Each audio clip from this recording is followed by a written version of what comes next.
संवरुणः शन्नो भवत्वर्यमा शन्न इन्द्रो बृहस्पतिः शन्नो विष्णुरुक्रमः नमो ब्रह्मणे नमस्ते वायो त्वमेव प्रत्यक्षं ब्रह्मासि त्वमेव प्रत्यक्षं ब्रह्म वदिष्यामि ऋतं वदिष्यामि सत्यं वदिष्यामि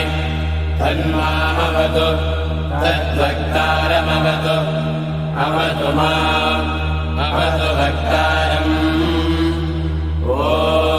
शान्तिः शान्तिः शान्तिः ॐ शन्नो मित्रः संवरुणः शन्नो भवत्वर्यमा शन्न इन्द्रो बृहस्पतिः शन्नो विष्णुरुक्रमः नमो ब्रह्मणे नमस्ते वायो त्वमेव प्रत्यक्षं ब्रह्मासि त्वामेव प्रत्यक्षं ब्रह्मावादिशं ऋतमवादिशं सत्यमवादिशं तन्मामावेत् तद्वक्तारमावेत् आवेन्मा आवेत् वक्तारम् ॐ शान्तिः शान्तिः शान्तिः ॐ सहना भवतु सहनौ भुनक्तु सह वीर्यङ्करवावहै तेजस्विनावधीतमस्तु मा विद्विषावहै ॐ शान्तिः शान्तिः शान्तिः ॐ नमो वाचेयाचोदिताय चानुदिता तस्यै वाचे नमो नमो वाचे नमो वाचस्पतये नमः मन्त्रकृभ्यो मन्त्रपतिभ्यो मामावृषयो मन्त्रकृतो मन्त्रपतयः परादुर्माहमृहेन्मन्त्रकृतो मन्त्रपतेन् परादां वैश्वदेवीं वाचमुद्यासकं शिवामदस्तान् दुस्तान् देवेभ्यः शर्म मेद्यौ शर्म पृथिवे शर्म विश्वमिदं जगत् शर्म चन्द्रश्च सूर्यश्च शर्म ब्रह्म प्रजापति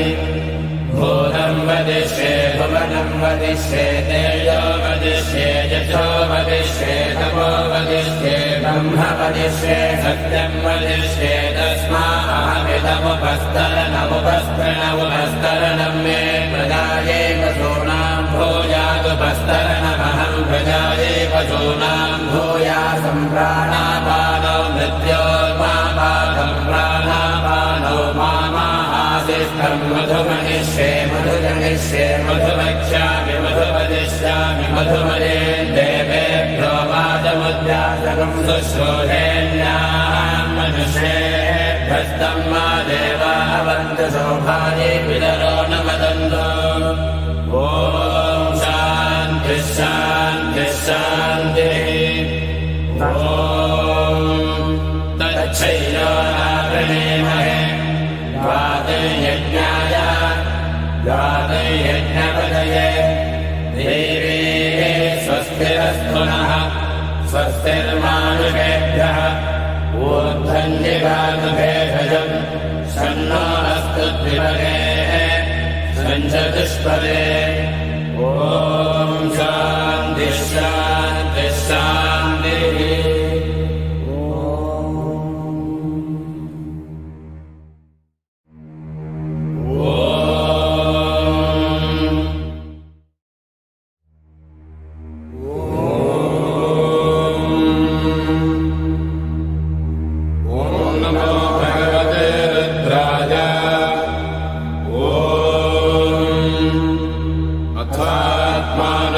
शिवात्मानकं श्रीरुद्ररूपं ध्यायेत्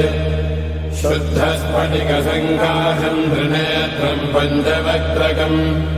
गङ्गाधरं दशभुजं सर्वाभरणभूषितं नीलग्रीवं शशाङ्काङ्कं नागयज्ञोपवेदिनं व्याघ्रधर्मोत्तरीयम् च वरेण्यमभयप्रदम् कमण्डलवक्षसूत्राणाधारिणम् शूलपाणिनम् ज्वलन्तम् पिङ्गलजटाशिखामद्योतधारिणम् वृषस्कन्धसमारोढम् उमादेहार्थधारिणम् अमृतेनात्मदम् शान्तम् दिव्यभोगसमन्वितम् दिग्देवतासमायुक्तम् सुरासुरनमस्कृतम् नित्यम् च शाश्वतम् शुद्धम् ध्रुवमक्षरमव्ययम् सर्वव्यापिनमीशानम् रुद्रम् वै विश्वरूपिणम् एवम् ध्यात्वा द्विजः सम्यक् ततो यजनमारभेत् अथातो रुद्रस्नानार्चनाभिषेकविधिम् व्याख्यास्यामः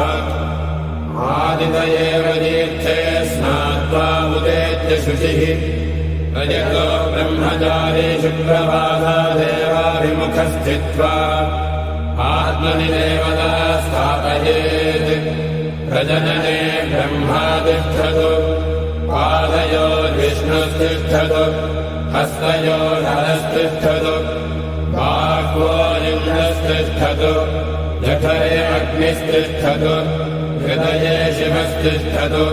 कण्ठे वसवस्तिष्ठन्तु वक्त्रे सरस्वती तिष्ठतु नासिकयोर्वायुस्तिष्ठतु नयनयोश्चन्द्रादित्यो तिष्ठेताम् कर्णयोरश्विनौ तिष्ठेताम् ललाटे रुद्रास्तिष्ठन्तु मूर्ध्नादित्यास्तिष्ठन्तु शिरसि महादेवस्तिष्ठतु शिखायाम् वामदेवस्तिष्ठतु पृष्ठे पिनाकी तिष्ठतु पुरतः शूली तिष्ठतु पार्श्वजो शिवाशङ्करो तिष्ठेताम् सर्वतो वायुस्तिष्ठतु ततो बहिः सर्वतोऽग्निज्वालामाला परिवृतस्तिष्ठतु सर्वेष्वङ्गेषु सर्वा देवता यथास्थानम् तिष्ठन्तु मागुम् रक्षन्तु ॐ अग्निर्मे वाचिः श्रितः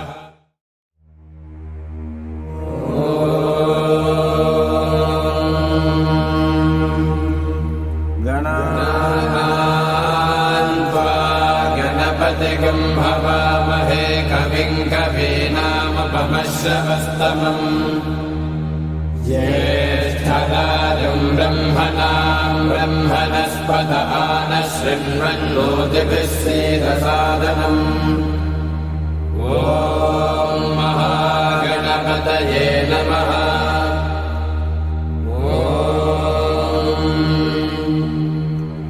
भद्रम् कर्णेभिः शृणुयाम देवाः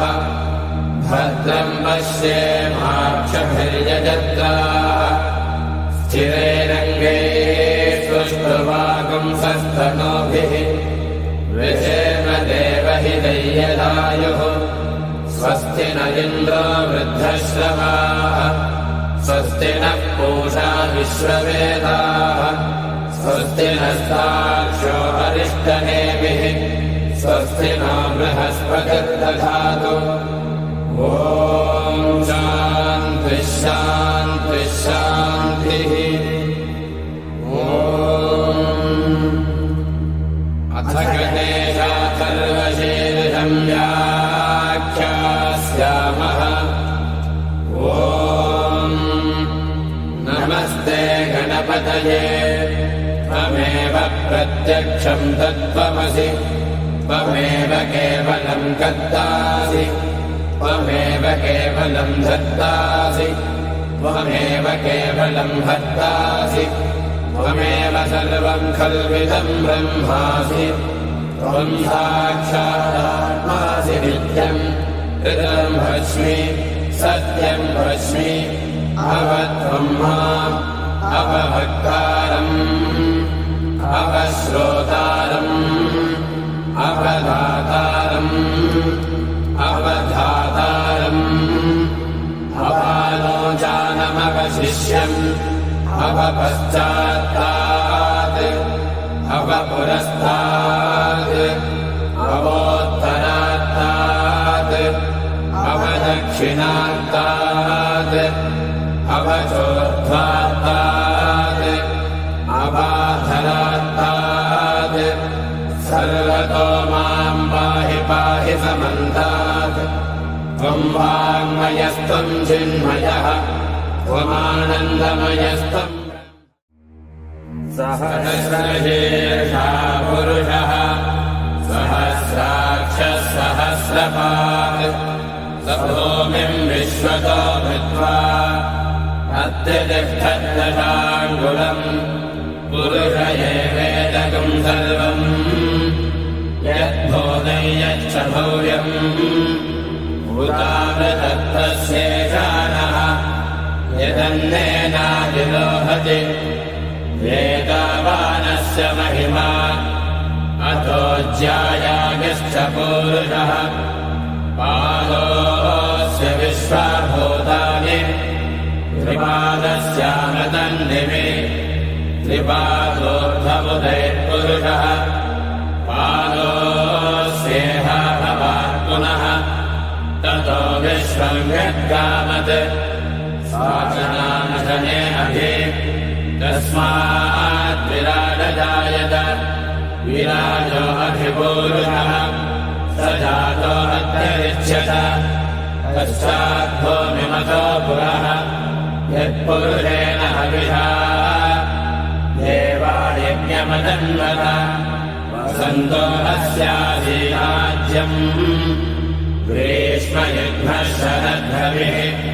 सप्तास्यासन् परिधयः त्रिसप्तसमिधः कृताः देवाय धन्वानाः अबद्धन् पुरुषं पशुन्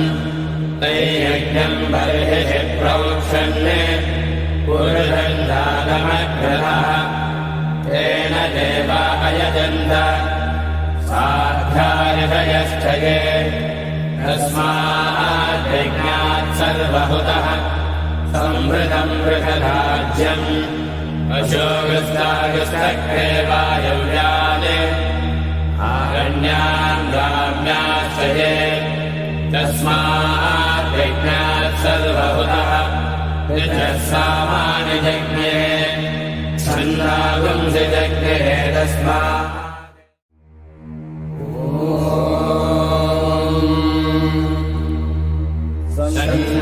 विद्यश्चं वरुणः शन्नो भवद्वर्यमा शन्न इन्द्रो बृहस्पतिः शन्नो विष्णुरुक्रमः नमो ब्रह्मणे नमस्ते वायो त्वमेव प्रत्यक्षं ब्रह्मासि त्वमेव प्रत्यक्षं ब्रह्म वदिष्यामि ऋतं वदिष्यामि सत्यं वदिष्यामि तन्मामवतु तद्वक्तारमवतु अवतु माम् अवतु वक्तारम् ॐ शान्तिः शान्तिः